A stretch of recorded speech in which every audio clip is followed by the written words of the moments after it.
Hello friends, स्वागत है आप सभी का आपके अपने चैनल पर science Guru the best. Please like the video, share the video, subscribe the channel and press the bell icon to get latest notification of the videos. आज की क्लास में हम बात करेंगे विद्युत धारा के चुंबकीय प्रभाव पर मोस्ट इंपॉर्टेंट एमसीक्यू प्रश्न। विद्युत धारा के चुंबकीय प्रभाव से संबंधित मोस्ट इंपॉर्टेंट क्वेश्चन इस वीडियो में मैं लेकर आया हूँ आपके लिए। Magnetic effect of electric current, ये क्लास इंपॉर्टेंट होने वाली है रीट मेंस लेवल 1 और 2 के साइंस के लिए, सीईटी साइंस के लिए, RPC second grade science, RRB, NTPC और उन सभी एग्जाम्स में जनरल साइंस में जिनमें टॉपिक है विद्युत धारा और उसके प्रभाव उससे संबंधित। इससे संबंधित आप अगर पहले की वीडियो आप देखना चाहते हैं जिस पर विद्युत धारा के तापीय, रासायनिक और चुंबकीय प्रभाव से थ्योरी की क्लासेस भी है और साथ में मोस्ट इंपॉर्टेंट एमसीक्यू प्रश्न पर भी है। 2-3 वीडियो इस पर पहले मेरे बनाए हुए जिनके लिंक आपको डिस्क्रिप्शन में मिल जाएंगे और मेरी प्लेलिस्ट है, वहाँ से भी आप इनको देख सकते हैं। तो शुरू करते हैं आज की क्लास। सबसे पहले पहला प्रश्न देखते हैं। यहाँ पर देखो, पहला प्रश्न है कि विद्युत धारा के चुंबकीय प्रभाव को सर्वप्रथम किसने खोजा था?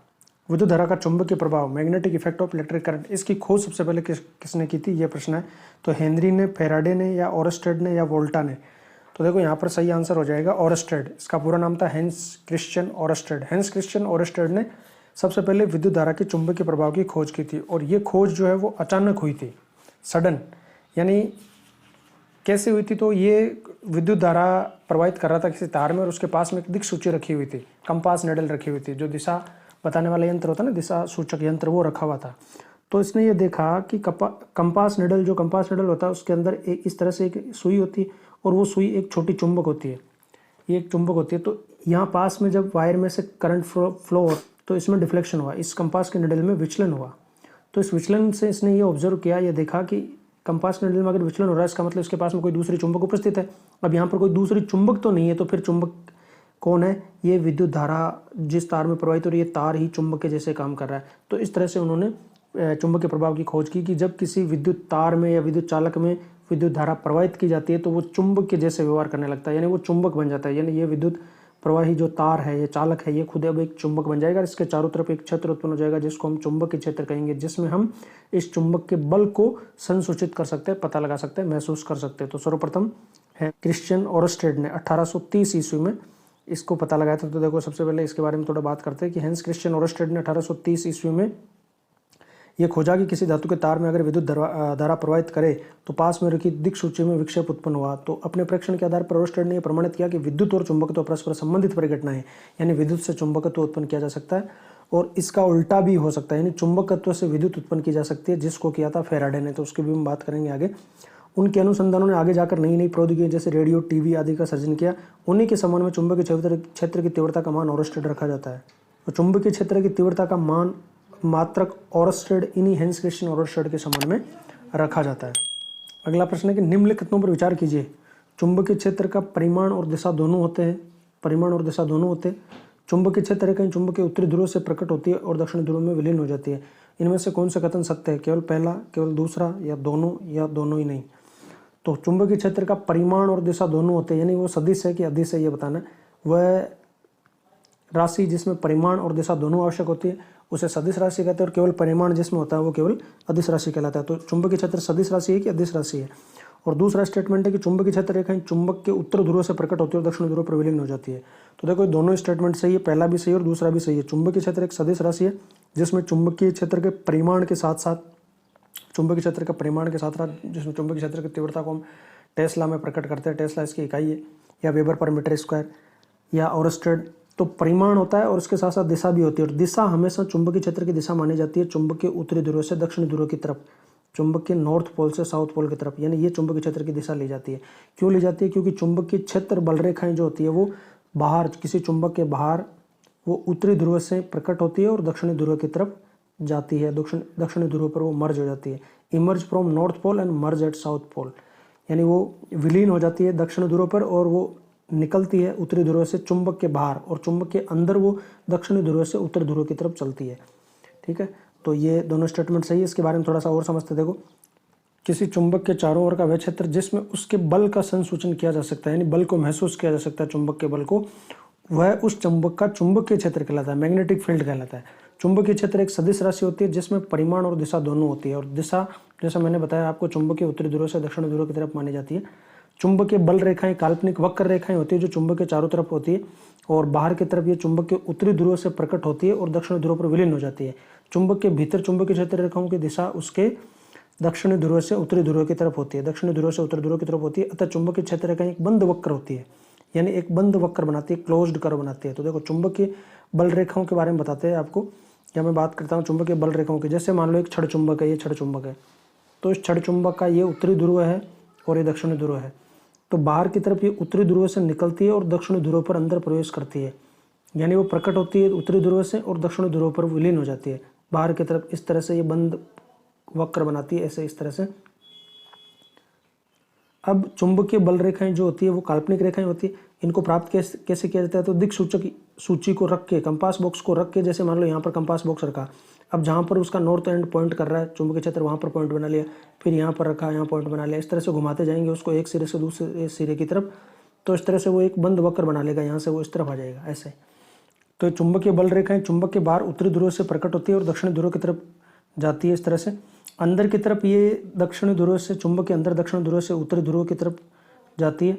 तो अगर इनकी दिशा पूछे कि बाहर की तरफ और अंदर की तरफ, तो बाहर की तरफ तो इनकी दिशा होती है NSO नस्सो, याद रखो NSO, नॉर्थ टू साउथ, उत्तर से दक्षिण की तरफ, और अंदर sunny, south to north inside, I for inside, O for outside, NSO और SNI सन्नी।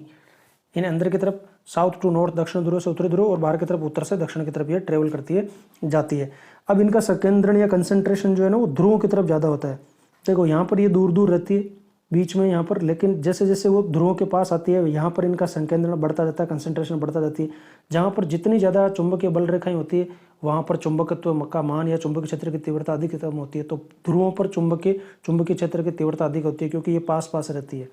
चुंबकीय क्षेत्र की स्ट्रेंथ यानी क्षमता जो होती है ना, वो इनकी डिग्री ऑफ क्लोजनेस के डायरेक्टली प्रोपोर्शनल होती है। यानी जितनी ज़्यादा समीप पास चुंबकीय बल रेखाएं होगी उतनी अधिक उस बिंदु पर, उस जगह पर चुंबकीय क्षेत्र की क्षमता होगी, तीव्रता होगी, ताकत होगी। इसलिए यहाँ पर ध्रुवों पर अधिक होती है और बीच में कम होती है। इसलिए तो चुंबक पर जो लोहा चिपकता है वो ध्रुवों पर ज़्यादा चिपकता है और बीच में कम चिपकता है, क्योंकि यहाँ पर चुंबकीय क्षेत्र की क्षमता अधिक है। अब दूसरी बात, चुंबकीय बल रेखाएं जो होती है वो एक बंद रास्ता बनाती है, पूरा कंप्लीट पाथ बनाती है। क्यों बनाती है? क्योंकि बाहर ये उत्तर से दक्षिण की तरफ जाती है और अंदर ये दक्षिण से उत्तर की तरफ जाती है, और इस तरह से एक बंद रास्ता बनाती है। अगला इनका लक्षण होता है कि कभी भी दो चुंबकीय बल रेखाएं एक दूसरे को नहीं काटेगी। जैसे अगर मान लो ये एक चुंबकीय बल रेखा, ये दूसरी बल रेखा, ये यहाँ पर काट रही है इस पॉइंट पर, तो ऐसा संभव नहीं हो सकता। क्यों नहीं हो सकता? क्योंकि अगर वो किसी बिंदु पर काटेगी ना, तो यहाँ पर अगर आप दिक् सूचक लेकर आओगे तो दिक् सूचक इस चुंबकीय बल रेखा के हिसाब से तो ये डायरेक्शन बता रहा है चुंबकीय क्षेत्र की, और इसके हिसाब से ये वाले दिशा बता रहा है। तो एक ही बिंदु पर दो जगह चुंबकीय क्षेत्र की दिशा होना संभव नहीं है। इसलिए कभी भी दो चुंबकीय बल रेखाएं एक दूसरे को नहीं काटती है, और ना ही एक दूसरे के समानांतर होती है। ठीक है, तो चुंबकीय बल रेखाएं न तो एक दूसरे के समांतर होती है, एक दूसरे को काटती नहीं है, बंद वक्र बनाती है, बाहर उत्तर से निकलती है और दक्षिण पर विलीन हो जाती है, अंदर दक्षिण से उत्तर की तरफ चलती है। ये तो हुई चुंबकीय बल रेखाओं की बात। अब चुंबकीय क्षेत्र की बात करते हैं। जैसे मान लो कोई धारावाही चालक है, एक तार है, इसमें विद्युत धारा प्रवाहित हो रही है, तो इसके चारों तरफ का वह क्षेत्र, मान लो ये क्षेत्र है जिसमें अगर हम कंपास रखें, दिक्सूची रखें, तो उसकी सुई में विचलन होता है। तो ये क्षेत्र क्या हो गया? ये चुंबकीय क्षेत्र हो गया। तो चुंबकीय क्षेत्र क्या हो गया? किसी धारावाही चालक या चुंबक, अगर मान लो इसकी जगह चुंबक रखी हुई है, मान लो ये छड़ चुंबक रखी हुई है, तो इस छड़ चुंबक के चारों तरफ का वह क्षेत्र जिसमें किसी लोहे की वस्तु को रखने पर या दूसरे चुंबक को रखने पर आकर्षण या प्रतिकर्षण होगा, जिसमें चुंबकीय क्षेत्र को महसूस किया जा सकता है, वह क्षेत्र चुंबकीय क्षेत्र कहलाता है। और ये चुंबकीय क्षेत्र में परिमाण के साथ साथ दिशा भी होती है। इसकी दिशा हमेशा नॉर्थ से साउथ की तरफ मानी जाती है। चुंबकीय नॉर्थ पोल से साउथ पोल, उत्तरी ध्रुव से दक्षिण ध्रुव। तो ये चुंबकीय बल रेखाओं की और चुंबकीय क्षेत्र की बात होगी। अगला क्वेश्चन देखते हैं। यदि किसी तार में प्रवाहित विद्युत धारा के परिमाण में वृद्धि हो तो दिए गए बिंदु पर उत्पन्न चुंबकीय क्षेत्र के परिमाण पर क्या प्रभाव पड़ेगा? बढ़ेगा, घटेगा, या पहले बढ़ेगा बाद में बढ़ेगा, या कुछ कहा नहीं जा सकता। देखो, यदि किसी तार में, मान लो ये तार है और इसमें विद्युत धारा प्रवाहित हो रही है, और इस विद्युत धारा के परिमाण में अगर वृद्धि करे तो किसी दिए बिंदु पर उत्पन्न चुंबकीय क्षेत्र, मान लो ये बिंदु ए है, तो इस पर जो चुंबकीय क्षेत्र उत्पन्न होगा उस चुंबकीय क्षेत्र पर क्या प्रभाव पड़ेगा? अगर धारा के मान में वृद्धि कर रहे तब। तो चुंबकीय क्षेत्र जो होता है ना वो समानुपाती होता है प्रवाहित धारा के, B समानुपाती I। तो इसके हिसाब से अगर जैसे जैसे हम धारा बढ़ाते जाएंगे वैसे वैसे चुंबकीय क्षेत्र की तीव्रता भी बढ़ेगी, चुंबकीय क्षेत्र का मान भी बढ़ेगा। अब मैं आपको यहाँ पर बता दूं कि जो चुंबकीय क्षेत्र होता है वो समानुपाती होता है प्रवाहित धारा के, और चुंबकीय क्षेत्र B की तीव्रता समानुपाती होती है धारावाही कुंडली में घेरों की संख्या के। अगर मान लो ये तो सीधा तार है या सीधा धारावाही चालक है, अगर यहाँ पर कोइल हो, कोई कुंडली हो, जैसे मान लो कि ये तार को हमने घुमा के कोइल बना दी, इस तरह से कुंडली बना दी, इसमें एक तार का घेरा है, अगर यहाँ एक की जगह दो कर दिया जाए दो घेरे बना दिए जाए, दो घेरों की कुंडली हो तो n का मतलब है घेरों की संख्या। कितने घेरों की संख्या आ गई यहाँ पर? n बराबर 2। तो जितने ज़्यादा घेरे होंगे उतना ही चुंबकीय क्षेत्र की तीव्रता अधिक होगी। इसीलिए तो जो कुंडली होती है, कॉइल जो बनी होती है, उस पर बहुत सारे घेरे होते हैं कॉपर के, क्योंकि जितने ज़्यादा घेरे होंगे, टर्न्स होंगे, उतनी ही अधिक चुंबकीय क्षेत्र की तीव्रता होगी। और इस बिंदु से जितना हम दूर जाएंगे उतना ही चुंबकीय क्षेत्र की तीव्रता या चुंबकीय क्षेत्र की क्षमता घटेगी। जैसे मान लो यहाँ से इस बिंदु से या धारावाही चालक का ये जो बिंदु है, इससे एक बिंदु ये यहाँ पर है ए, और एक बिंदु जो है वो यहाँ पर है बी, ये बिंदु बी है। तो जितने दूर जाएंगे वहाँ पर चुंबकीय क्षेत्र की तीव्रता कम हो जाएगी। बिंदु ए पर चुंबकीय क्षेत्र की तीव्रता कम रहेगी और बिंदु बी पर चुंबकीय क्षेत्र की तीव्रता यहाँ पर अधिक होगी। तो चुंबकीय क्षेत्र जो बी है उसको हम लिखेंगे कि चुंबकीय क्षेत्र बी समानुपाती एन आई बटा आर, यानी घेरों की संख्या के समानुपाती होता है। प्रवाहित विद्युत धारा के चुंबकीय क्षेत्र समानुपाती होता है, लेकिन दूरी प्रवाही जो चालक है उससे दूरी के व्युत्क्रमानुपाती होता है। जितनी दूरी बढ़ेगी उतना ही चुंबकीय क्षेत्र तीव्रता का मान घटेगा। अगला प्रश्न देखते हैं। तो इसका सही उत्तर हो जाएगा कि बढ़ेगा। धारा प्रवाहित करने पर, धारा का मान बढ़ाने पर चुंबकीय क्षेत्र की मान भी बढ़ेगा। अगला प्रश्न है कि निम्न में से कौन सा लंबे विद्युत धारावाही तार के निकट चुंबकीय क्षेत्र का सही वर्णन करता है? अगर कोई लंबा धारावाही तार है तो उसके निकट चुंबकीय क्षेत्र कैसा होगा? पहला है कि चुंबकीय क्षेत्र की क्षेत्र रेखाएं तार के लंबवत होगी, या चुंबकीय क्षेत्र की रेखाएं तार के समानांतर होगी, या चुंबकीय क्षेत्र की क्षेत्र रेखाएं अरीय होती है जिनका उद्भव तार से होता है, या विद्युत क्षेत्र की सकेंद्रीय क्षेत्र रेखाओं का केंद्र तार होता है। देखो, अगर कोई धारावाही तार है या चालक है, जैसे मान लो ये चालक तार है, ये एक तार है और इसमें धारा प्रवाहित हो रही है नीचे से ऊपर की तरफ। मान लो नीचे से ऊपर की तरफ धारा प्रवाहित हो रही है, तो यहाँ पर जो चुंबकीय क्षेत्र होगी, चुंबकीय क्षेत्र की बल रेखाएं होगी, वो बल रेखाएं कैसे होगी, ये प्रश्न है। तो यहाँ पर सही उत्तर है डी, विद्युत क्षेत्र की सकेंद्रीय होगी और उसका केंद्र क्या होगा? तार केंद्र होगा। यानी इसके चारों तरफ जो चुंबकीय बल रेखाएं उत्पन्न होगी वो किस तरह से उत्पन्न होगी? वो इस तरह से उत्पन्न होगी, इसके चारों तरफ सकेंद्र बनाएगी। सकेंद्र यानी ऐसे केंद्र जिनका केंद्र बिंदु एक ही हो, इस तरह के वृत्त जिनका केंद्र एक ही हो, ऐसे सकेंद्र बनाएगी ये इस तरह से, इसके चारों तरफ इस तरह से कंसेंट्रिक सर्किल बनाएगी सकेंद्र। यानी ये जो तार है, इस तार के चारों तरफ वो ऐसे इस तरह से चुंबकीय बल रेखा इस तरह से होगी। सेकेंडरी कंसेंट्रिक सर्किल को सेकेंडरी या कंसेंट्रिक सर्किल इनको बोलेंगे। और इन चुंबकीय बल रेखाओं की दिशा और जो विद्युत धारा है इसकी दिशा के अंदर जो संबंध होता है, उस संबंध को हम दाएं हाथ के अंगूठे के नियम के से निकालते हैं। यानी किसी धारावाही चालक में प्रवाहित विद्युत धारा की दिशा और चुंबकीय क्षेत्र की दिशा दाएं हाथ के अंगूठे के नियम के द्वारा निकाली जाती है। राइट हैंड थंब रूल उसको कहते हैं, राइट हैंड थंब रूल। दाएं हस्त का अंगूठे का नियम, दाएं हाथ का अंगूठे का नियम, इसको मैक्सवेल का राइट हैंड रूल भी कहते हैं, right hand thumb rule. Maxwell का दाएं हाथ के अंगूठे का नियम, मैक्सवेल के दाएं हाथ के अंगूठे का नियम या सीधा सीधा दाएं हाथ के अंगूठे का नियम।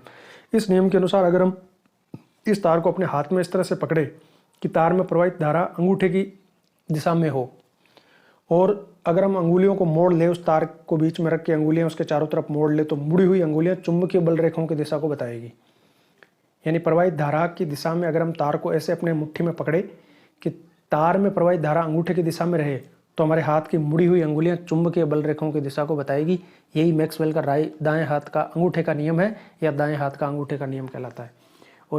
और इस दाएं हाथ के अंगूठे के नियम के अनुसार हम किसी चालक तार में प्रवाहित विद्युत धारा की दिशा और उस चालक के चारों तरफ उत्पन्न चुंबकीय बल रेखाओं की दिशा बता सकते हैं। अगला प्रश्न है कि हमारे शरीर में किन अंगों के द्वारा चुंबकीय क्षेत्र उत्पन्न होता है? तो हमारे शरीर में वो कौन से अंग है जिनसे चुंबकीय क्षेत्र उत्पन्न होता है? यहाँ पर है मस्तिष्क, वृक्क, यकृत और हृदय। तो कौन कौन से अंग सही है? ऑप्शन दे रखे हैं। तो देखो यहाँ पर मैं आपको बता दूं कि हमारे शरीर में दो ऐसे अंग हैं जिनमें चुंबकीय क्षेत्र उत्पन्न होता है, और उन चुंबकीय क्षेत्र का मेडिकल में बहुत ज़्यादा उपयोग किया जाता है। यानी मेडिकल में बहुत सारी बीमारियों के निदान के लिए, उनको डिटेक्ट करने के लिए, पहचान करने के लिए MRI तकनीक के द्वारा उस मैग्नेटिक फील्ड की जो चुंबकीय क्षेत्र उत्पन्न होता है उसका इमेज बना के मैग्नेटिक रिजोनेंस इमेजिंग MRI में उसका उपयोग किया जाता है।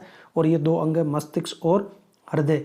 हृदय में जो कृत्रिम पेस मेकर लगाया जाता है, जो हृदय की धड़कन को बनाए रखने के लिए कृत्रिम पेस मेकर जो लगाया जाता है, वो भी इसी सिद्धांत पर कार्य करता है। इस मैग्नेटिक इफेक्ट की वजह से जो मैग्नेटिज्म उत्पन्न होता है यहाँ पर, उसी वजह से काम करता है। तो हमारे शरीर में मस्तिष्क में और हृदय में दो जगह पर चुंबकीय क्षेत्र उत्पन्न होता है, और इस चुंबकीय क्षेत्र का उपयोग करके हम MRI तकनीक के द्वारा इन अंगों की इमेज ले सकते हैं, मैग्नेटिक रिजोनेंस इमेजिंग जिसको कहते हैं MRI। तो इसके बारे में देखो थोड़ा समझते हैं। और कि शरीर के भीतर चुंबकीय क्षेत्र शरीर के विभिन्न भागों के प्रतिबिंब प्राप्त करने का आधार बनता है, और ऐसा एक विशेष तकनीक जैसे चुंबकीय अनुनाद प्रतिबिंबन MRI मैग्नेटिक रिजोनेंस इमेजिंग कहते हैं का उपयोग द्वारा किया जाता है और चिकित्सा निदान में इन प्रतिबिंबों का विश्लेषण बहुत अधिक सहायक होता है। MRI में ये बहुत ज़्यादा सहायक होता है। MRI बनाते हैं मैग्नेटिक रिजोनेंस इमेजिंग मस्तिष्क और हृदय, ये दो पार्ट है, हार्ट एंड ब्रेन, ध्यान रखना।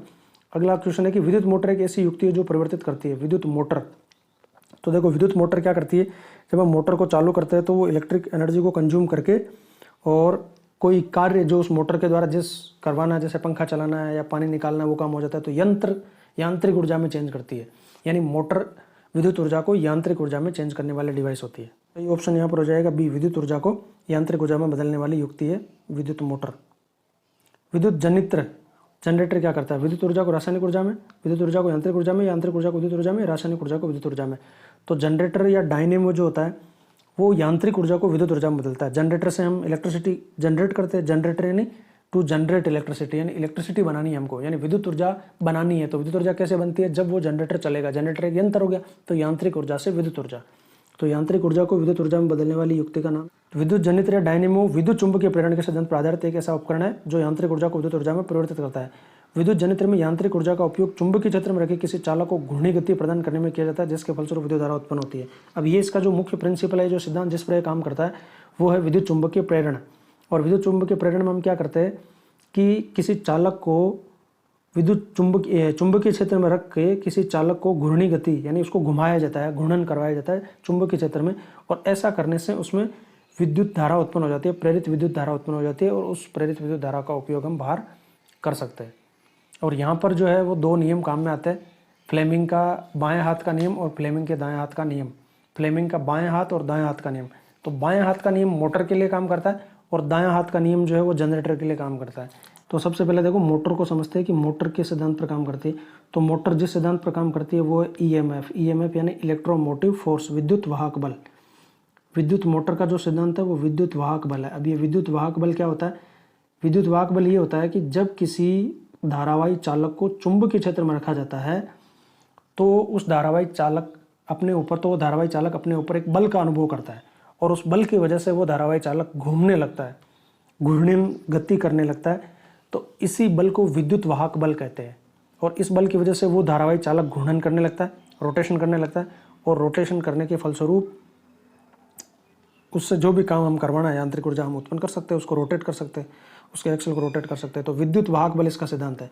अब यहाँ पर तीन चीज़ें हैं जो फ्लेमिंग का बाएं हाथ का नियम हम काम में लेंगे मोटर के लिए, वो क्या है। तो फ्लेमिंग का बाएं हाथ का नियम इस विद्युत वाहक बल की दिशा ज्ञात करने के लिए काम में लिया जाता है, क्योंकि विद्युत मोटर विद्युत वाहक बल के सिद्धांत पर काम करती है। विद्युत वाहक बल ईएमएफ इलेक्ट्रोमोटिव फोर्स, और ये विद्युत वाहक बल किसे कहता है कि किसी धारावाही चालक को जब चुंबकीय क्षेत्र में रखा जाता है, जैसे मान लो ये चुंबकीय क्षेत्र है, ये चुंबक का उत्तरी ध्रुव है और ये दक्षिणी ध्रुव है। इस चुंबकीय क्षेत्र में अगर हम किसी धारावाही चालक को रखें, मान लो हमने ये कुंडली को रखा, इस तरह से कुंडली को रखा, तो चुंबकीय क्षेत्र में इसको रखने की वजह से इसके ऊपर एक बल का अनुभव होगा, यानी इसके ऊपर एक बल लगेगा और उस बल के फलस्वरूप एक घूर्णन गति करने लगेगा और हमें यांत्रिक ऊर्जा प्राप्त होती है। यानी इससे लगा हुआ जो एक्सल है, सापट है, वो घूमेगा और इससे हम कोई पंखा घुमा सकते हैं, जो भी काम हम करवा सकते हैं वो कर सकते हैं।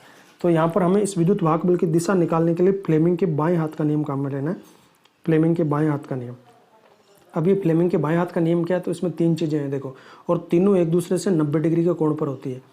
ये तीन चीज़ें हैं और तीनों एक दूसरे से 90 डिग्री के कोण पर होती है। तीन चीज़ें क्या है, जैसे हमें अगर हम अपने बाएं हाथ को एक दूसरे से 90 डिग्री पर, अंगूठे को पहली अंगुली और दूसरी अंगुली को अगर हम इस तरह से, जैसा इस पिक्चर में दिखाया हुआ है, अगर इस तरह से हम इनको फैलाए एक दूसरे से 90 डिग्री पे, तो जो अंगूठा है वो बल की दिशा यानी विद्युत वाहक बल की दिशा को बताएगा। पहली अंगुली जो है इंडेक्स फिंगर अनामिका जो है वो चुंबकीय क्षेत्र की दिशा बताएगी, और बीच वाली जो अंगुली है मध्यमा वो करंट की दिशा को बताएगी।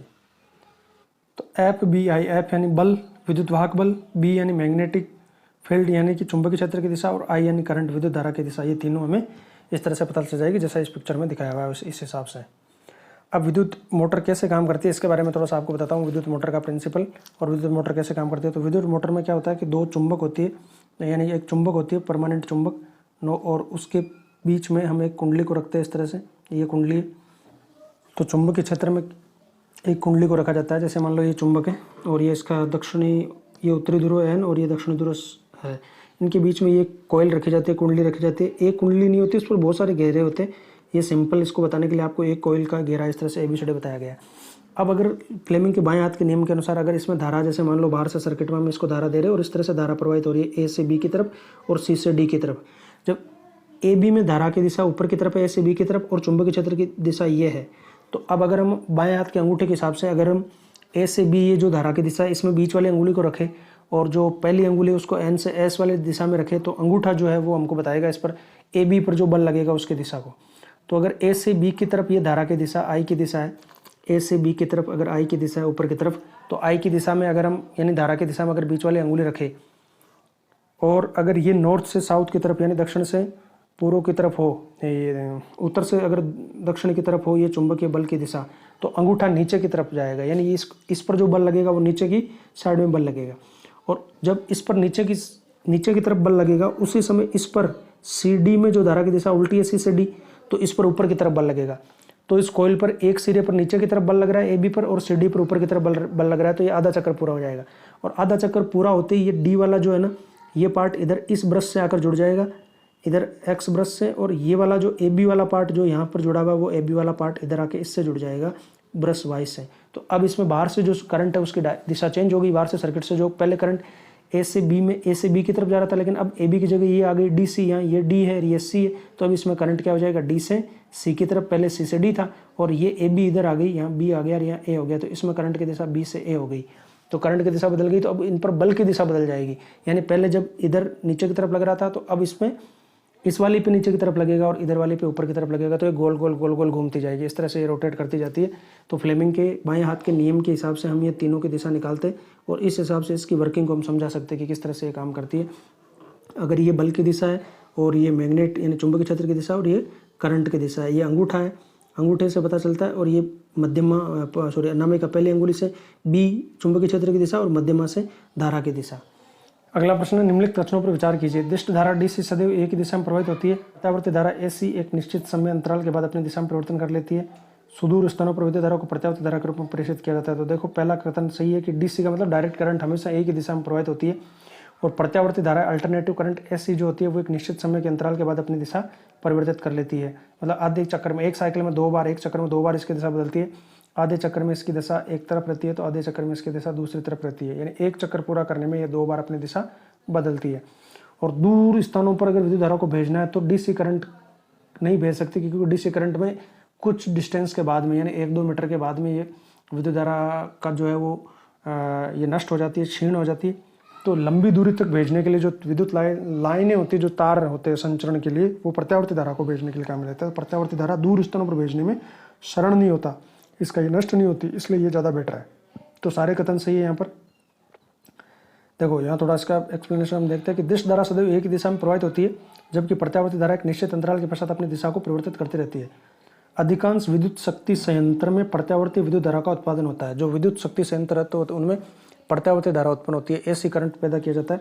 भारत में उत्पादित प्रत्यावर्ती विद्युत धारा 1/100 सेकंड के पश्चात अपनी दिशा परिवर्तित करती है।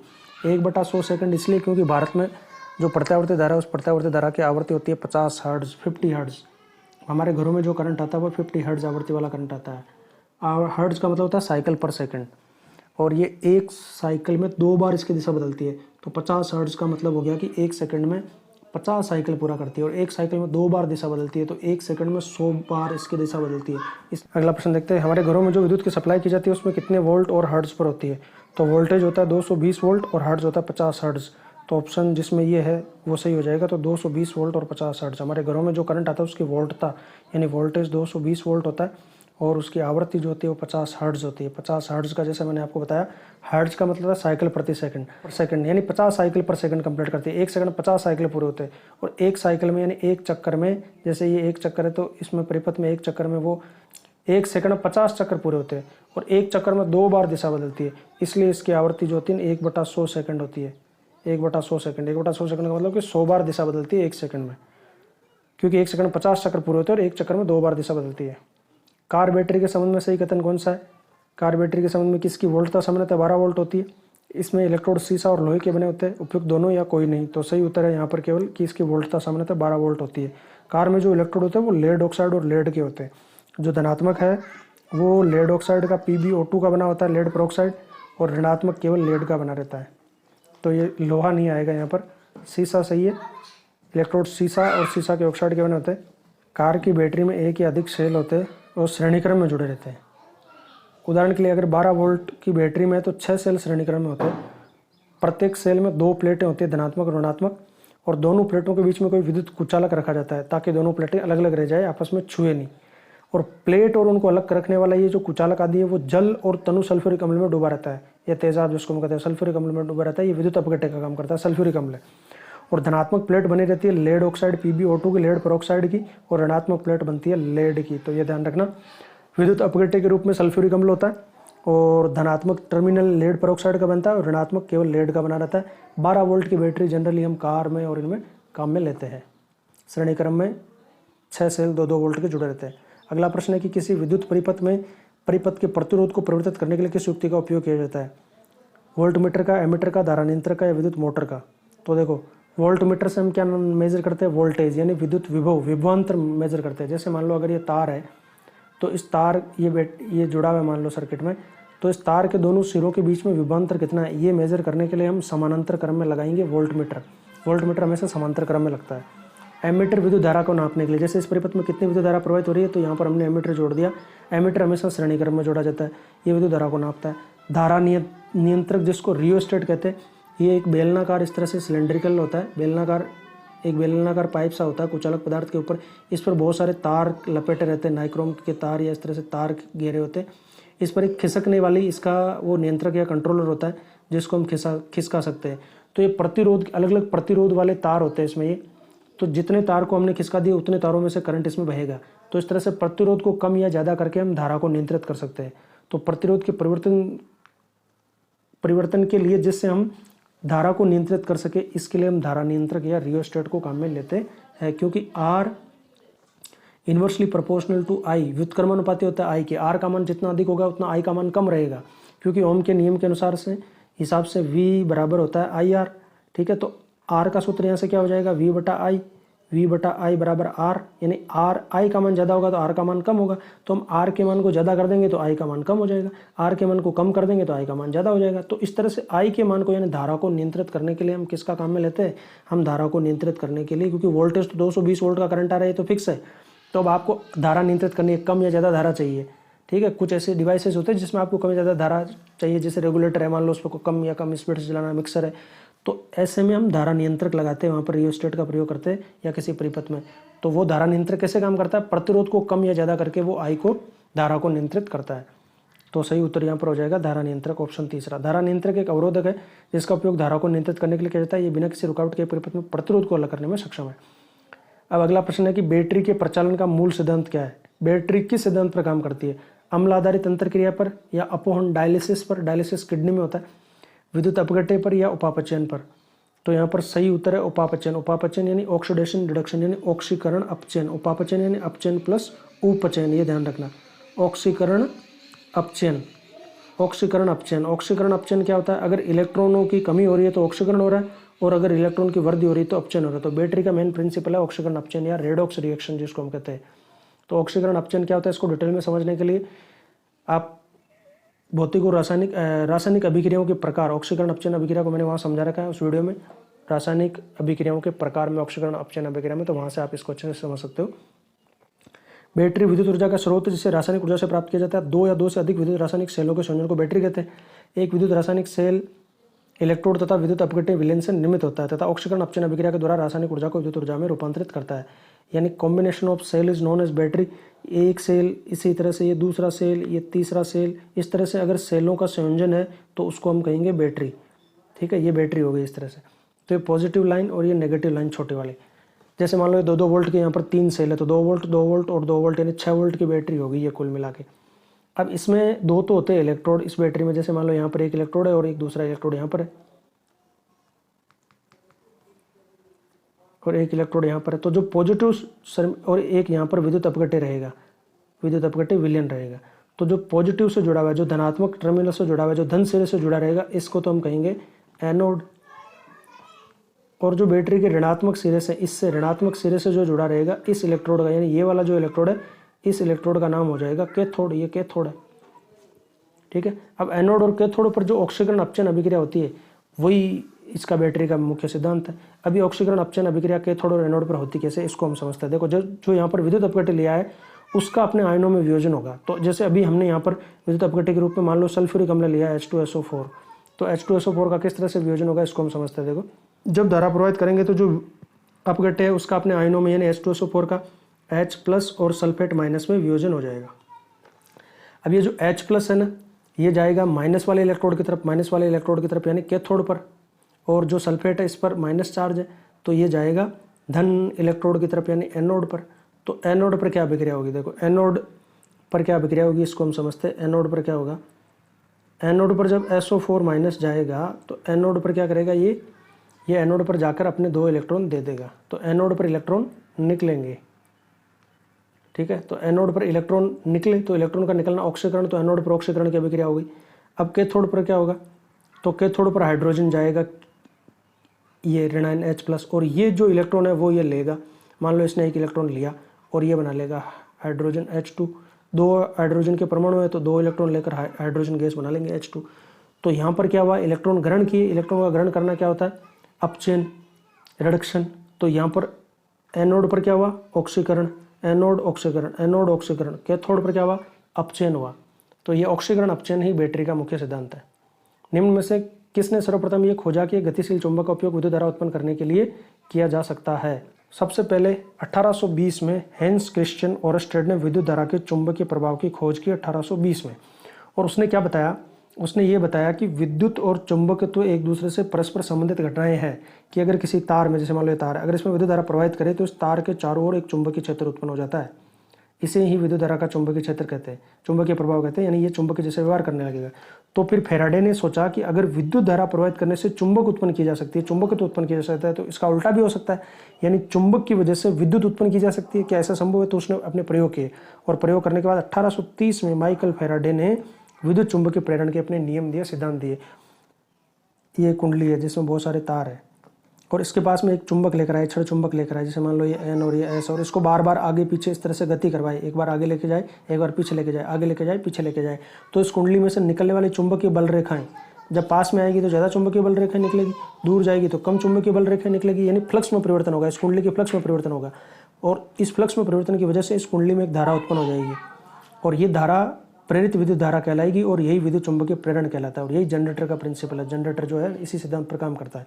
तो ये फैराडे का विद्युत चुंबकीय प्रेरण था, जिस पर डायनेमो और जनरेटर काम करते हैं। तो माइकल फैराडे ने विद्युत चुंबकीय प्रेरण की खोज की और विद्युत चुंबकीय प्रेरण के कुछ नियम दिए, जिनको हम समझते हैं। इनके 2 नियम है, पहला और दूसरा नियम। माइकल फैराडे इंग्लैंड ने डायनेमो ट्रांसफार्मर की खोज की। इन्होंने विद्युत चुंबकीय प्रेरण के नियमों का प्रतिपादन किया। तो फैराडे का पहला नियम क्या, देखो कि जब किसी कुंडली पर आपतित चुंबकीय फ्लक्स में परिवर्तन होता है तो कुंडली में प्रेरित विद्युत वाहक बल उत्पन्न होता है। जब किसी कुंडली पर आपतित चुंबकीय फ्लक्स में परिवर्तन होता है, जैसे मान लो ये कुंडली है और इस कुंडली में आपतित चुंबकीय फ्लक्स, यानी जैसे मान लो यहाँ पर ये चुंबक है, और इस चुंबक को अगर हम इसके पास में लेके जा रहे हैं, दूर लेके जा रहे हैं, तो जब पास में लेके आएंगे तो इसमें से ज़्यादा चुंबकीय बल रेखाएं निकलेगी, और जब इस चुंबक को दूर लेके जाएंगे तो इसमें से कम चुंबकीय बल रेखाएं निकलेगी। तो इस तरह से चुंबकीय बल रेखाएं कभी ज़्यादा और कभी कम, यानी चुंबकीय फ्लक्स में परिवर्तन हो रहा है। इस कुंडली के चुंबकीय फ्लक्स में परिवर्तन हो रहा है, और चुंबकीय फ्लक्स में परिवर्तन होने की वजह से इस कुंडली में एक प्रेरित विद्युत वाहक बल उत्पन्न हो जाएगा, और ये प्रेरित विद्युत वाहक बल की वजह से इसमें प्रेरित विद्युत धारा उत्पन्न हो जाएगी। एक विद्युत धारा प्रेरित हो जाएगी, तो उसको हम प्रेरित विद्युत धारा, और जो बल उत्पन्न हो रहा है उसको हम प्रेरित विद्युत वाहक बल कहेंगे। तो ये पहला नियम है कि जब किसी कुंडली प्राप्ति चुंबकीय फ्लक्स में परिवर्तन होता है तो कुंडली में प्रेरित विद्युत वाहक बल उत्पन्न हो जाता है। चुंबकीय फ्लक्स किसे कहते हैं? तो प्रति सेकंड यानी प्रति इकाई समय में प्रति इकाई क्षेत्रफल से गुजरने वाली चुंबकीय बल रेखाओं की संख्या। जैसे मान लो ये प्रति इकाई क्षेत्रफल है, तो इसमें से प्रति सेकंड कितनी चुंबकीय बल रेखाएं निकल रही है, इन चुंबकीय बल रेखाओं की संख्या चुंबकीय फ्लक्स कहलाता है। तो पहला नियम है कि अगर चुंबकीय फ्लक्स में परिवर्तन होता है तो उस कुंडली में प्रेरित विद्युत वाहक बल उत्पन्न होता है। दूसरा नियम फैराडे का है कि लूप अथवा परिपथ में उत्पन्न विद्युत वाहक बल का परिणाम चुंबकीय फ्लक्स परिवर्तन की ऋणात्मक दर के बराबर होता है। अर्थात विद्युत वाहक बल सदैव चुंबकीय फ्लक्स परिवर्तन का विरोध करता है। यही नियम लेंज का नियम कहलाता है। लेंज का नियम क्या है कि विद्युत वाहक बल चुंबकीय फ्लक्स परिवर्तन का विरोध करता है। जो विद्युत वाहक बल होता है ना, वो चुंबकीय फ्लक्स में परिवर्तन का विरोध करता है। इसको हम लेंज का नियम कहते हैं। ये दूसरा नियम है कि जो प्रेरित विद्युत वाहक बल है उसका परिणाम या परिमाण जो है वो चुंबकीय फ्लक्स परिवर्तन की ऋणात्मक दर के बराबर होता है। यानी जो इलेक्ट्रोमोटिव फोर्स हुआ, EMF हुआ, जो विद्युत वाहक बल उत्पन्न हुआ, उसका मान कितना होगा? तो चुंबकीय फ्लक्स में परिवर्तन का ऋणात्मक होगा, माइनस ये फाई से लिखते हैं, इसको डेल फाई से लिखते हैं। फेराडे जो था वो, इसकी कोई ज़्यादा फॉर्मल एजुकेशन नहीं हुई थी, पढ़ाई लिखाई नहीं हुई थी। फेराडे एक बुक बाइंडिंग की शॉप पे काम करता था, यानी किताबों की जिल्द बांधने के, जहाँ किताबें रिपेयरिंग के लिए आती थी उस दुकान पर काम करता था और पुरानी पुस्तकें पढ़ने का इसका शौक था। तो इस तरह से पुस्तकें पढ़ पढ़ के इसको साइंस में इंटरेस्ट हुआ। एक बार जो हम्फ्रे डेवी थे, ये इंग्लैंड के रॉयल सोसाइटी के सदस्य थे और बहुत बड़े वैज्ञानिक थे, इनके पब्लिक लेक्चर सुनने का इनको मौका मिला। तो उनके लेक्चर से इन्होंने कुछ नोट्स बनाए और वो नोट्स बना के इस डेवी को इन्होंने भेज दिए, जो इन विद्युत चुंबकीय तरंगों पर उस समय काम कर रहे थे। 1830 के आसपास की बात है, 1819वीं शताब्दी में। तो डेवी ने इसके जो नोट्स भेजे गए उससे बहुत प्रभावित हुआ और डेवी ने इसको अपनी लेबोरेटरी में अपना असिस्टेंट बना लिया, सहायक बना लिया। और इस तरह से वहाँ उसने डेवी के साथ में काम किया और फिर विद्युत चुंबकीय प्रेरण की खोज की। इसी की खोज से संभव हुआ कि आज इलेक्ट्रोमैग्नेटिक इंडक्शन, जो ट्रांसफार्मर है, रेडियो है, टेलीविजन है, मोबाइल से, इसमें जो इलेक्ट्रोमैग्नेटिक वेव्स हम यूज़ करते हैं, विद्युत चुंबकीय किरणें, वो सब इसी की वजह से संभव हो पाया, फैराडे की वजह से। अगला प्रश्न है कि वह उपकरण जो दिष्ट धारा को डीसी को प्रत्यावर्ती एसी में चेंज करता है। तो डीसी को एसी में चेंज करने वाला डिवाइस कौन है? तो देखो, डीसी को एसी में चेंज करने वाला डिवाइस है इन्वर्टर। बैटरी में जो करंट उत्पन्न होता है वो डीसी करंट उत्पन्न होता है, उस डीसी करंट को एसी करंट में चेंज करने का काम करता है इन्वर्टर, इसीलिए इन्वर्टर लगाया जाता है। और अगर इसका उल्टा पूछे तो दिष्ट कार्य आ जाएगा। निम्न में से कौन सा एक विद्युत मोटर का भाग नहीं है? यानी विद्युत मोटर में कौन सा विद्युत मोटर का पार्ट नहीं है, विद्युत मोटर का भाग नहीं है? आर्मेचर नहीं है, दिक् परिवर्तक नहीं है, एमीटर नहीं है या ब्रश नहीं है। तो एमीटर देखो मोटर का भाग नहीं है। एमीटर वो उपकरण है जैसे हम विद्युत धारा मापते हैं, बाकी सब ये विद्युत मोटर के भाग है। आर्मेचर, दिक् परिवर्तक और ब्रश।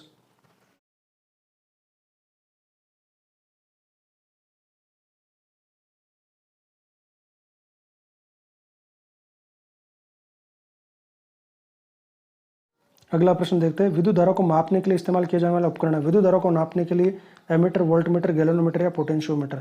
तो विद्युत धारा को नापने वाला उपकरण होता है एमीटर।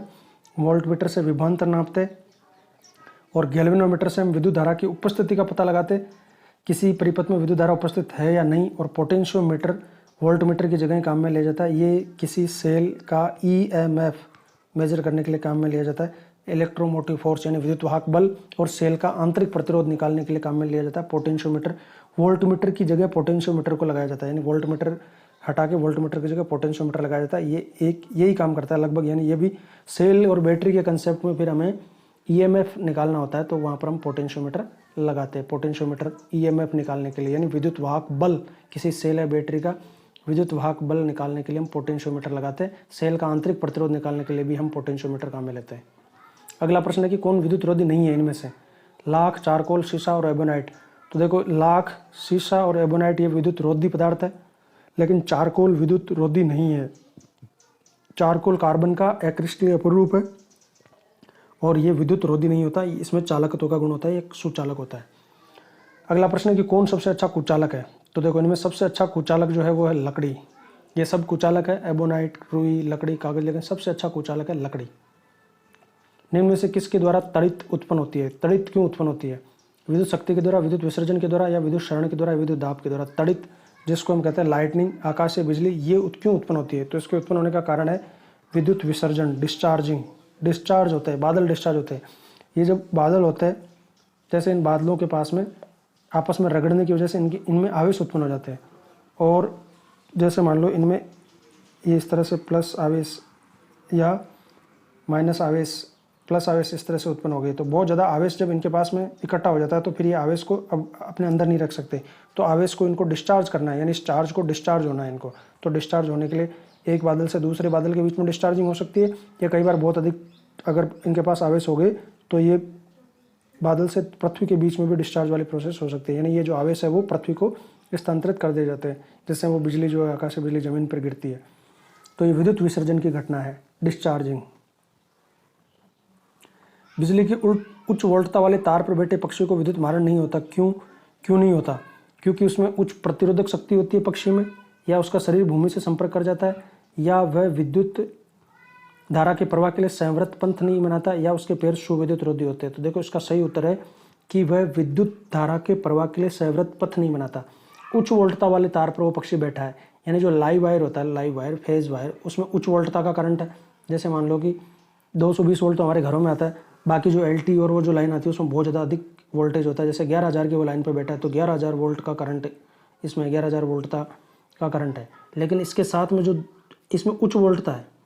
अब चालक जो इस वोल्टता का ट्रांसफर कब होगा, जब ये सर्किट कंप्लीट होगा। मान लो इस उच्च वोल्टता और निम्न वोल्टता का इस तरह से सर्किट कंप्लीट हो गया, तब उसमें ट्रांसफर होगा। अब वो तो इसी वायर पर बैठा है, पक्षी जो है वो इसी वायर पर बैठा है, तो उसका शरीर भी उच्च वोल्टता वाला शरीर बन जाता है। उच्च वोल्टता के साथ निम्न वोल्टता वाला तार आके ये सर्किट पूरा कंप्लीट होना चाहिए, तभी तो धारा का प्रवाह होगा उच्च वोल्टता से निम्न वोल्टता की तरफ। तो ये सही ऑप्शन है। अगला प्रश्न है कि कौन विद्युत का चालक है, रबड़, शुद्ध जल या लवण जल या बेंजीन। तो सही उत्तर है लवण जल। शुद्ध जल कुचालक होता है, अशुद्ध जल, लेकिन जब उसमें अम्ल क्षार या लवण घुले रहते हैं तो अम्ल क्षार या लवण की उपस्थिति से वो सुचालक बन जाता है। अगला प्रश्न है निम्न में से चालक नहीं है, कौन सा चालक नहीं है। हीरा चालक नहीं है, ग्रेफाइट चालक नहीं है, या तांबा चालक नहीं है, या चांदी चालक नहीं है। तो देखो चांदी तो विद्युत का सबसे अच्छा चालक है, विद्युत और ऊष्मा का सर्वोत्तम चालक है चांदी। तांबा उसके बाद में है। और ग्रेफाइट और हीरा ये दोनों कार्बन के क्रिस्टलीय अपरूप है, तो ग्रेफाइट भी विद्युत का चालक होता है, हीरा विद्युत का कुचालक होता है। ये सही उत्तर है यहाँ पर। हीरा ऊष्मा का सुचालक होता है और ग्रेफाइट ऊष्मा और विद्युत दोनों का ही सुचालक होता है। अगला प्रश्न है कि विद्युत परिपथ में एमसीबी का अर्थ क्या है। एमसीबी की फुल फॉर्म पूछिए यहाँ पर। पहला है मिनिएचर सर्किट ब्रेकर, या मैक्सिमम करंट ब्रेकर, या मिनिमम करंट ब्रेकर, या मोलर करंट ब्रेकर। तो सही उत्तर है miniature circuit breaker, MCB. Form ये फ्यूज तार की जगह आजकल एमसीबी काम में लिए जाते हैं, फ्यूज ने लगा के। अगला प्रश्न है किसे दिया कि धातु की तार की विद्युत प्रतिरोधकता निर्भर करती है। किसी विद्युत धार की प्रतिरोधकता है ना, प्रतिरोधकता केवल उस धातु की प्रकृति पर और तापमान पर निर्भर करती है। केवल दो ही चीज़ों पर निर्भर करती है प्रतिरोधकता। प्रतिरोध जो है वो चार चीज़ों पर निर्भर करता है। चालक तार की लंबाई के समानुपाती होता है, और पहला, और दूसरा चालक तार की मोटाई यानी अनुप्रस्थ काट के क्षेत्रफल के व्युत्क्रमानुपाती होता है। चालक तार के तापमान पर निर्भर करता है, और चालक तार की प्रकृति पर निर्भर करता है। चार चीज़ों पर निर्भर करता है। लेकिन प्रतिरोधकता जो होती है रो, जिसको हम कहते हैं रो, इसकी इकाई ओम मीटर होती है, ये केवल पदार्थ की प्रकृति और तापमान पर निर्भर करती है। तो और इस रो का सूत्र इसी सूत्र से बनाते हैं, जैसे ये आर समानुपाती एल और आर व्युत्क्रमानुपाती ए, इन दोनों को अगर हम एक साथ लिखेंगे तो हम इस तरह से लिखेंगे आर समानुपाती एल बटा ए। अब अगर यहाँ समानुपाती के चिन्ह की जगह बराबर का चिन्ह लेकर आएंगे ना, तो एक नियतांक आएगा, और वो नियतांक ही प्रतिरोधकता या विशिष्ट प्रतिरोध है। आर बराबर रो, ये विशिष्ट प्रतिरोधकता है रो गुणा एल बटा ए। तो रो गुणा एल बराबर आर गुणा ए। अब हमें रो चाहिए तो एल इसके नीचे आ जाएगा यहाँ से बटा में, तो रो is equal to R A बटा एल, ये सूत्र होता है आर ए बटा एल। ठीक है, यानी रो बराबर आर ए बटा एल। आर होता है ओम, आर की इकाई ओम, क्षेत्रफल की इकाई मीटर स्क्वायर, और नीचे लंबाई की इकाई मीटर। तो मीटर स्क्वायर से मीटर कैंसिल हो गया, तो ओम गुणा मीटर प्रतिरोधकता की इकाई होगी, रो की इकाई होगी। विशिष्ट प्रतिरोध या प्रतिरोधकता की इकाई क्या होगी, ओम मीटर। और ये केवल धातु की प्रकृति पर निर्भर करती है और तापमान पर निर्भर करती है। अगला प्रश्न, सामान्य अधातु विद्युत की कुचालक होती है। देखो सामान्यतः अधातु में जो होती है विद्युत की कुचालक होती है, धातु में विद्युत की सुचालक होती है। लेकिन कार्बन जो अधातु है, इसका कौन सा अपरूप है जो विद्युत का सुचालक है। हीरा, ग्रेफाइट, सल्फर या फुलरिन। तो देखो ये सल्फर तो इसका अपरूप नहीं है, बाकी तीनों कार्बन के क्रिस्टलीय अपरूप है। ग्रेफाइट यहाँ सही उत्तर है।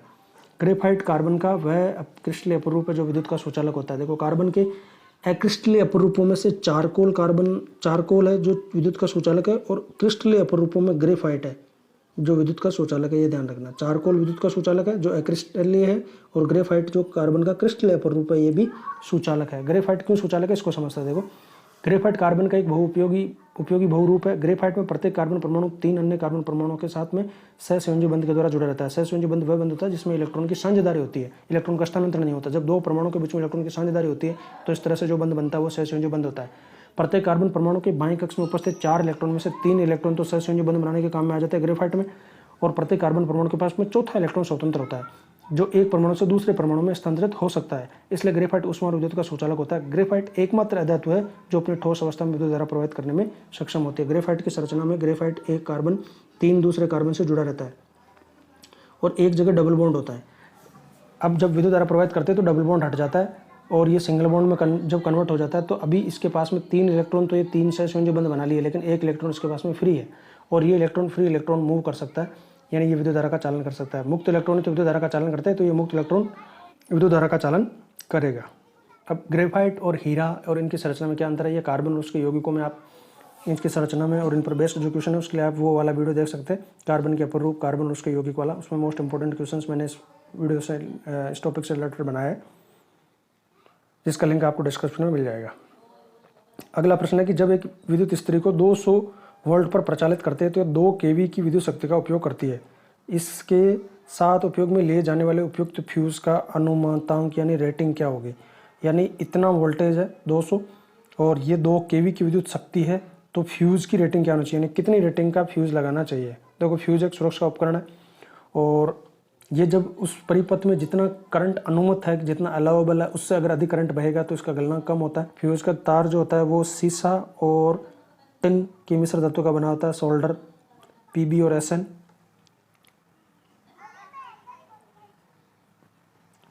श्रेणी क्रम में फेज वायर के साथ में हमेशा लगाया जाता है इसको। अब जैसे मान लो यहाँ पर कितनी रेटिंग का फ्यूज वायर हमें चाहिए, तो जितनी इसके लिए करंट की ज़रूरत है, विद्युत धारा का मान जितना आएगा उसके बराबर या उससे थोड़ा सा अधिक वो रेटिंग होगी। तो हमें पहले यहाँ पर धारा का मान निकालना पड़ेगा कि इस डिवाइस के लिए धारा का मान कितना होगा। तो जितना धारा का मान आएगा उतने का हमें फ्यूज वायर लगाना है। तो हमें यह धारा का मान कैसे निकालेंगे, अब हमें दिया हुआ क्या है, वी दिया हुआ है, कितना दिया हुआ है 200 वोल्ट दिया हुआ है, और केवी यानी किलोवाट, वाट और किलोवाट किसकी इकाई होती है, शक्ति की, विद्युत शक्ति यानी पावर दी हुई है, पावर दी हुई है 2 केवी। अब हमें निकालना आई, तो V और P से I कैसे निकाल सकते हैं, तो P का सूत्र होता है V गुणा I। अगर यहाँ से I का सूत्र बनाना है तो I का सूत्र बनेगा P बटा V। दोनों ऐसा इकाई में लेंगे वोल्टेज को और पावर को, तब I ऐसा इकाई यानी एम्पियर में आएगी। अब यहाँ ऐसा इकाई शक्ति की होती है वाट, जबकि यहाँ दे रखी है किलोवाट, और 1 किलोवाट में होते हैं 1000 वाट। 1 किलोवाट बराबर 1000 वाट, तो इस किलोवाट को वाट में बदल लेंगे हम। तो 2 किलोवाट में कितने वाट हो जाएंगे, 2000 वाट। 1 किलोवाट में 1000 वाट, तो 2 में कितने हो जाएंगे 2000 वाट। तो P का मान यहाँ पर आ गया 2000 वाट बटा V का मान कितना दे रखा है 200 वोल्ट। तो देखो 2 जीरो से 2 जीरो कैंसिल होगी, 20 बटा 2, तो 20 बटा 2 कितना हो गया, 20 बटा 2 हो गया 10, तो 10 एम्पियर। धारा का मान कितना आ गया 10 एम्पियर। अगला प्रश्न है कि एक विद्युत बल्ब के तंतु में 0.5 एम्पियर विद्युत धारा 5 मिनट तक प्रवाहित की जाती है, तो विद्युत परिपथ में प्रवाहित होने वाला विद्युत आवेश कितना है। विद्युत आवेश पूछा है और ए दिया हुआ है और 5 मिनट यानी समय दिया हुआ है। देखो एक तो टी दिया हुआ है, कितना दिया हुआ है, टी का मान हमें दिया हुआ है 5 मिनट, ठीक है 5 मिनट दिया हुआ है, और ए दे रखा है एम्पियर, ए का मान कितना दे रखा है, यानी आई का मान कितना दे रखा है एम्पियर में, आई का मान दे रखा है 0.5 एम्पियर। और पूछा क्या है आवेश, आवेश को लिखते हैं हम क्यू से। तो क्यू आई और टी में क्या संबंध होता है, तो इनमें संबंध होता है कि आई यानी धारा आवेश प्रवाह की दर होती है, यानी क्यू बटा टी होती है। अब यहाँ से अगर हमें क्यू का सूत्र बनाना है तो हम इसके नीचे 1 मान लेंगे, इन दोनों को क्रॉस गुणा कर लेंगे, इन दोनों को क्रॉस गुणा कर लेंगे, तो क्यू का सूत्र हो जाएगा क्यू बराबर आई टी। ऐसा इकाई क्यू की होती है कुलाम, आवेश की ऐसा इकाई होती है कुलाम सी, इसका प्रतीक होता है। धारा की ऐसा इकाई होती है एम्पियर, और समय की ऐसा इकाई होती है सेकंड। तो ये तो एम्पियर में, लेकिन ये मिनट में, तो इसको हम सेकंड में बदल लेंगे, तब हमारे पास कुलाम में इसका उत्तर आ जाएगा। तो देखो सूत्र, अब इसको हम सोल्व करते हैं। क्यू बराबर आई टी, क्यू बराबर आई गुणा टी। आई का मान कितना है 0.5 एम्पियर है, गुणा टाइम का मान कितना है 5 मिनट है, इसको सेकंड में बदलेंगे तो 5 गुणा 60, 5 गुणा 60 गुणा 0.5, ठीक है। तो 5 गुणा 60 यानी 300, 300 को गुणा करना 0.5 से यानी आधा, तो 300 का आधा कितना होता है 150, तो 150 कुलाम, 150 कुलाम। सही उत्तर हो जाएगा बी। अतिचालक वह चालक है जिसका शून्य होता है। तो अतिचालक का क्या शून्य होता है, विभव शून्य होता है कि करंट शून्य होता है कि प्रतिरोध शून्य होता है कि दाब शून्य होता है। तो अतिचालक यानी बहुत अधिक चालक, और बहुत अधिक चालक वो होगा जिसका प्रतिरोध शून्य होगा, क्योंकि प्रतिरोध तो धारा के विपरीत होता है। भाई आई और आर में संबंध क्या होता है, व्युत्क्रमानुपाती, I is equal to 1/r है ना। तो जिसका आर सबसे कम होगा, 0 होगा, वो अतिचालक होगा। तो जिसका प्रतिरोध शून्य होता है वो क्या होता है, अतिचालक होता है। अतिचालकता वाले पदार्थ वो होते हैं जिनमें शून्य प्रतिरोध होता है, सुपर कंडक्टिविटी या सुपर कंडक्टर इसको कहते हैं। इसके अलावा देखो अतिचालकता की दशा में चुंबकीय क्षेत्र भी शून्य हो जाता है, ये मेसनर प्रभाव के नाम से जाना जाता है। तो मेसनर प्रभाव यानी अतिचालक पदार्थों का चुंबकीय क्षेत्र भी शून्य होता है। अगला प्रश्न है कि प्रत्यावर्ती धारा को दिष्ट धारा में परिवर्तित करने वाला उपकरण इनमें से कौन सा है। तो प्रत्यावर्ती धारा को दिष्ट में बदलना किसमें, दिष्ट में, तो दिष्टकारी यानी दिष्ट में करने वाला, दिष्टकारी याद रखो। रेक्टिफायर कैसे कहते हैं इसको, रेक्टिफायर। तो रेक्टिफायर वो इंस्ट्रूमेंट है, वो डिवाइस है, वो उपकरण है जो प्रत्यावर्ती धारा को एसी को डीसी में चेंज करता है, और इसका उल्टा यानी जो डीसी को एसी में चेंज करता है वो क्या हो जाएगा, जो डीसी को एसी में चेंज करेगा वो हो जाएगा इन्वर्टर। इन्वर्टर क्या करता है, इन्वर्टर डीसी करंट को एसी करंट में चेंज करता है। और एसी को डीसी में चेंज कौन करता है? जो मोबाइल चार्जर में रीजन में होता है वो होता है दिष्टकारी या रेक्टिफायर। ट्रांसफार्मर वोल्टता को चेंज करता है। और डायनेमो या विद्युत जनरेटर का प्रिंसिपल यही है। विद्युत जनरेटर या डायनेमो जो होते हैं वो विद्युत उत्पन्न करते हैं, यानी यांत्रिक ऊर्जा को विद्युत ऊर्जा में चेंज करते हैं। और दिष्टकारी जो डीसी में बदलता है एसी को डीसी में। ट्रांसफार्मर का उपयोग किया जाता है। देखो ट्रांसफार्मर वाला प्रश्न आ गया। ट्रांसफार्मर एसी की वोल्टता बढ़ाने हेतु या डीसी की वोल्टता बढ़ाने हेतु या उपयोग दोनों या कोई नहीं, तो सही उत्तर है एसी की वोल्टता बढ़ाने हेतु। ट्रांसफार्मर का प्रयोग एसी की वोल्टता को बढ़ाने या घटाने हेतु किया जाता है। देखो क्या होता है कि जो विद्युत उत्पादक संयंत्र होते हैं, पावर प्लांट, जहाँ बिजली बनती है, इलेक्ट्रिसिटी बनती है, वहाँ से इलेक्ट्रिसिटी बहुत अधिक वोल्टता पर, यानी लगभग हज़ारों, जैसे 33 केवी की लाइन है या इससे भी ज़्यादा की है, तो हज़ारों वोल्टता के मान पर वो लाइनों के द्वारा, तारों के द्वारा भेजी जाती है जीएसएस पर। ठीक है। अब जीएसएस में आपने देखे होंगे जहाँ पर ये जो जीएसएस लगे होते हैं, पावर हाउस जिसको हम कहते हैं, वहाँ पर बहुत बड़े बड़े ट्रांसफार्मर लगे होते हैं। वो ट्रांसफार्मर इसकी वोल्टता को बदलते हैं, क्योंकि इतनी अधिक वोल्टता, जैसे 11,000 की वोल्टता है या इससे भी ज़्यादा की वोल्टता है, ये बहुत अधिक वोल्टता है, ये सेफ नहीं है, सुरक्षित नहीं है, ये हमारे लिए बहुत हानिकारक हो सकती है। तो इसकी वोल्टता को घटाकर 220 वोल्ट पर किया जाता है। 220 वोल्ट हमारे घरों में करंट आता है। ये हमारे लिए घरों में उपयोग में आने में और सुरक्षित भी है। तो वोल्टता को, जो इतनी अधिक वोल्टता है, इसको कम करके इतनी कम करने का काम करता है वोल्टता, ये ट्रांसफार्मर। तभी आपने देखा होगा कि ट्रांसफार्मर जो, जहाँ पर लाइनें आ रही है इलेक्ट्रिसिटी की, वहाँ पर एक ट्रांसफार्मर रखा जाता है, क्योंकि वो लाइन में जो करंट आ रहा है वो बहुत अधिक वोल्टता का करंट है, तो उसको 220 वोल्ट पर कन्वर्ट करना है हमारे घर के लिए। और वो अधिक वोल्टता पर करंट वहाँ तक आता क्यों? क्योंकि अगर कम वोल्टता का करंट भेजेंगे तो वो रास्ते में क्षीण हो जाएगा, वो पहुँचेगा ही नहीं आगे तक। तो इस अधिक वोल्टता पर जब करंट को भेजा जाता है तो रास्ते में उसका नुकसान या वो वेस्टेज नहीं होता, क्षीण नहीं होता। इसलिए करंट को अधिक वोल्टता पर भेजना जरूरी है। और फिर क्योंकि घरों में वो अधिक वोल्टता वाला करंट सेफ नहीं है, सुरक्षित नहीं है, तो उसकी वोल्टता घटानी है, तो उसके लिए ट्रांसफार्मर का उपयोग किया जाता है। अगला प्रश्न है कि सेकेंडरी सेल वह होते हैं, सेकेंडरी सेल या द्वितीयक सेल किसे कहते हैं? जिसका पुनर्भरण नहीं हो सकता, जिसका पुनर्भरण हो सकता है, जो एक ही बार उपयोग में लाए जा सकते हैं, या जिनका विद्युत वाहक बल 12 वोल्ट से ज़्यादा होता है। तो देखो प्राथमिक और द्वितीयक दो तरह के सेल होते हैं। प्राथमिक सेल वो होते हैं जो केवल जिनमें निरावेशन होता है, यानी जिनसे केवल हम चार्ज ले सकते हैं, जिनको वापस रिचार्ज नहीं किया जा सकता, यानी जो एक ही बार काम में आते हैं और जिनका पुनर्भरण नहीं हो सकता, वो तो होते हैं प्राथमिक सेल। और द्वितीयक सेल वो होते हैं जिनमें निरावेशन और आवेशन दोनों होता है, यानी जिनसे हम चार्ज ले सकते हैं और वापस उनको रिचार्ज भी कर सकते हैं। तो जिनका पुनर्भरण हो सकता है वो द्वितीयक सेल कहलाते हैं। सही उत्तर हो जाएगा दूसरा, जिनका पुनर्भरण हो सकता है। अगला प्रश्न है कि सोडियम क्लोराइड के जलीय विलयन के विद्युत अपघटन के लिए सही कथन छांटिए। तो सोडियम क्लोराइड का जब जलीय विद्युत अपघटन होता है तो कैथोड पर हाइड्रोजन उत्पन्न होती है, एनोड पर हाइड्रोजन उत्पन्न होती है, कैथोड पर क्लोरीन उत्पन्न होती है, कैथोड पर सोडियम जमा होता है। सही उत्तर है कैथोड पर हाइड्रोजन उत्पन्न होती है। सोडियम क्लोराइड के जलीय विलयन का विद्युत अपघटन होने पर NaCl, इसका जलीय विद्युत अपघटन होने पर Na+ और Cl- बनते हैं, लेकिन जलीय विलयन में जल का अपघटन पहले होता है, या जल का अपघटन अधिक होता है NaCl के बजाय, तो H+ और OH-। ये H+ कैथोड पर जाके इलेक्ट्रॉन ले लेती है। जैसे दो परमाणु कैथोड पर गए और इन्होंने 2 इलेक्ट्रॉन ग्रहण किए, तो कैथोड पर हाइड्रोजन गैस मुक्त होती है, हाइड्रोजन गैस रिलीज होती है। तो सही उत्तर है कैथोड पर हाइड्रोजन उत्पन्न होगी। विद्युत विभव है, विद्युत विभव क्या है? अदिश राशि है, सदिश राशि है, या नहीं तो सदिश नहीं अदिश, या कभी अदिश कभी सदिश। तो देखो विद्युत विभव जो है वो एक अदिश राशि है, ये इसका सही उत्तर है। अब इसको समझते हैं कि विद्युत विभव क्या होता है, इसका सूत्र क्या है और ये किस तरह से काम करता है। किसी इकाई धनावेश को अनंत से किसी बिंदु तक लाने में जितना कार्य करना पड़ता है उसे उस बिंदु का विद्युत विभव या इलेक्ट्रिक पोटेंशियल कहते हैं। दूसरे शब्दों में हम ये कह सकते हैं कि किसी बिंदु पर स्थित इकाई बिंदुवत धनावेश में संग्रहित विद्युत स्थितिज ऊर्जा उस बिंदु के विद्युत विभव के बराबर होगी। किसी इकाई धनावेश को अनंत से अगर किसी बिंदु तक ला रहे, जैसे मान लो ये एक विद्युत क्षेत्र है और एक इकाई धनावेश यहाँ पर है। एक इकाई धनावेश का मतलब हो गया 1 कूलाम। 1 कूलाम धनावेश को ये अनंत पर है, अनंत से इस बिंदु क्षेत्र में यहाँ पर मान लो यहाँ पर ला रहे, तो हमें जितना कार्य करना पड़ेगा वो हो जाएगा इस बिंदु का विद्युत विभव। तो विद्युत विभव V बराबर हो गया किया गया कार्य बटा लाया गया आवेश W/Q।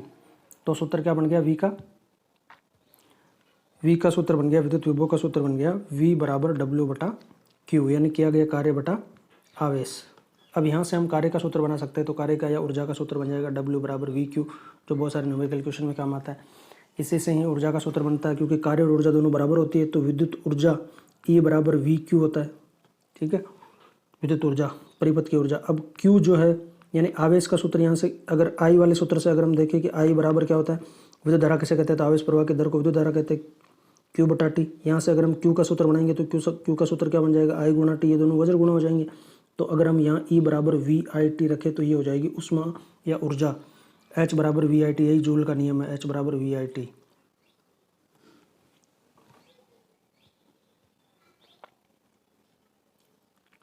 अगला प्रश्न है कि किस प्रकार का लौह अयस्क चुंबकीय होता है। वह लौह अयस्क जो चुंबकीय होता है तो वो मैग्नेटाइट है कि टेमेटाइट है कि लिमोनाइट है कि सिडेराइट है। तो सही उत्तर है मैग्नेटाइट। देखो मैग्नेटाइट से ही मैग्नेट चुंबक बना है, तो मैग्नेटाइट यहाँ पर सही उत्तर है कि लौह अयस्क चुंबकीय जो होता है वो मैग्नेटाइट होता है। अगला प्रश्न है कि घर की सुरक्षित विद्युत सप्लाई के लिए उपयोग में लाने वाले फ्यूज तार जिस धातु का बना होता है उसकी विशेषता क्या होती है। फ्यूज तार की विशेषता होती है कि गलनांक कम होता है, गलनांक ज़्यादा होता है, प्रतिरोध अधिक होता है, प्रतिरोध कम होता है। तो सही उत्तर है गलनांक कम होता है। फ्यूज तार का गलनांक कम होना चाहिए। तो फ्यूज तार के लिए ज़्यादातर ये दो धातुओं की मिश्र धातु होती है, लेड और शीशे की मिश्र धातु होती है, लेड और टिन की, शीशा और टिन, लेड यानी शीशा और एसन यानी टिन। तो शीशे और टिन की, जिसको हम कहते हैं सोल्डर, इस धातु का बना रहता है ज़्यादातर। तो गलनांक कम होना चाहिए। फ्यूज तार की विशेषता होनी चाहिए, फ्यूज तार हमेशा श्रेणी क्रम में लगाना चाहिए और फ्यूज तार का विशिष्ट प्रतिरोध अधिक होना चाहिए। फ्यूज तार जिस धातु का बना रहेगा उसका विशिष्ट प्रतिरोध अधिक होना चाहिए। क्यों? क्योंकि ताकि वो खुद जब प्रतिरोध अधिक होगा तो उसमें वो खुद कंज्यूम कम करेगा ना धारा को। ये व्युत्क्रमानुपाती होता है धारा के प्रतिरोध R, तो इसलिए इसका विशिष्ट प्रतिरोध अधिक होना चाहिए ताकि ये फ्यूज तार खुद कम विद्युत धारा खर्च करे। तो विशिष्ट प्रतिरोध अधिक हो, गलनांक कम हो, लेकिन मुख्य गुण यह है कि गलनांक कम होना चाहिए। विद्युत उपकरण में अर्थ का उपयोग किस लिए होता है। अर्थिंग जो करते हैं ना, तो अर्थिंग का उपयोग क्यों किया जाता है। पहला खर्च को कम करने के लिए, या दूसरा सुरक्षा के लिए, या तीसरा क्योंकि उपकरण 3 फेज में कार्य करता है इसलिए, या चौथा फ्यूज के रूप में। तो सही उत्तर है पर सुरक्षा के लिए। अर्थिंग जो ग्रीन वायर होता है, हरे रंग का होता है, वो अर्थिंग वायर होता है। वो इसलिए किया जाता है कि जब कभी मान लो उसमें ज़्यादा करंट ज़्यादा वोल्टेज आ जाए तो जो एक्स्ट्रा करंट है उसको वो ज़मीन में भेज सके, अर्थिंग कर सके। अर्थिंग में क्या किया जाता है कि ये सुरक्षा उपकरण है और एक जो तार होता है वो ज़मीन में घर के बाहर की तरफ एक तांबे की कॉपर की प्लेट को गाड़ दिया जाता है नीचे और उससे उसका कनेक्शन कर दिया जाता है उसका। तो जो 3 प्लग होते हैं ना, 3 प्लग, इस तरह से 3 प्लग जो डिवाइसेज होती है जिनमें, तो उनमें ये जो ऊपर का प्लग होता है ये अर्थिंग का तार होता है। ग्रीन कलर की कोटिंग होती है इसकी। ये वाला जो तार होता है वो लाइव वायर होता है, फेज वायर होता है, लाल रंग का होता है और इसके साथ में काला या दूसरा वो जो वायर होता है वो इस सर्किट को कंप्लीट करने के लिए होता है। तो अर्थिंग वायर एक सुरक्षा उपकरण है। तो विद्युत उपकरण में अर्थ का उपयोग सुरक्षा के लिए होता है। विद्युत उपकरण में अर्थिंग का कनेक्शन इसलिए किया जाता है ताकि उपकरण जीवित परिपथ यानी लाइव सर्किट के संबंध होने से पहले ही पृथ्वी से जुड़ सके। जैसे ही आप इसमें कोई डिवाइस लगाओगे तो पहले इसका संपर्क किससे हो गया, इसका संपर्क हो गया इससे, अर्थिंग से हो गया। अब आप स्विच जैसे ही ऑन करोगे तो इस डिवाइस का संपर्क पहले अर्थिंग से है। अगर इसमें ज़्यादा करंट फ्लो हो रहा है उस डिवाइस में, जैसे आपने यहाँ पर प्रेस या कुछ भी डिवाइस जोड़ी है तो एक्स्ट्रा करंट अगर उसमें फ्लो हो रहा है तो वो एक्स्ट्रा करंट पृथ्वी को ट्रांसफर हो जाए। तो एक सुरक्षा उपकरण है ये। तो अगला प्रश्न भी इसी में है कि विद्युत फिटिंग से में तारों को भू संपर्कित किया जाता है। क्यों किया जाता है। शॉर्ट सर्किट के मामले में विद्युत प्रवाह पृथ्वी में चला जाए, या ये बिजली के क्षरण से बचाता है, या ये विद्युत प्रपथ को पूरा करता है, या ये उतार चढ़ाव को कम करता है। तो सही उत्तर है कि शॉर्ट सर्किट की कंडीशन में विद्युत प्रवाह पृथ्वी में चला जाए, इसके लिए हम अर्थिंग करते हैं। विद्युत टेस्टर में कौन सा लैंप सूचक के रूप में उपयोग किया जाता है। जो टेस्टर होता है विद्युत की टेस्ट करने के लिए तो उसमें नियोन के लैंप का उपयोग किया जाता है। नियोन लैंप सही उत्तर है यहाँ पर। अब इसकी वर्किंग क्या है इसको हम समझते हैं। देखो कि लाइन टेस्टर या जो टेस्टर होता है उसमें एक प्रतिरोधक होता है जो कि पेचकस के ब्लेड के साथ जुड़ा रहता है और प्रतिरोधक के दूसरी तरफ एक नियोन लैंप होता है। ये एक नियोन लैंप एक स्प्रिंग की मदद से अर्थिंग पॉइंट से जुड़ा जाता है। जैसे ही लाइन टेस्टर में किसी और के साथ लगाया जाता है तो एक तरफ से बिजली प्रतिरोधक से होती हुई नियोन लैंप तक आती है और दूसरी तरफ हम उसे छूकर अर्थिंग पॉइंट से सप्लाई देते हैं। जैसे कि अगर तार में बिजली होगी तो ये नियोन लैंप ऑन हो जाएगा। तो ये विद्युत धारा के चुंबकीय प्रभाव पर आधारित कुछ मोस्ट इंपॉर्टेंट क्वेश्चंस थे। वीडियो कैसा लगा कमेंट करके बताना। कोई भी क्वेश्चन क्वेरी थे आप कमेंट सेक्शन में मुझे लिख सकते हैं।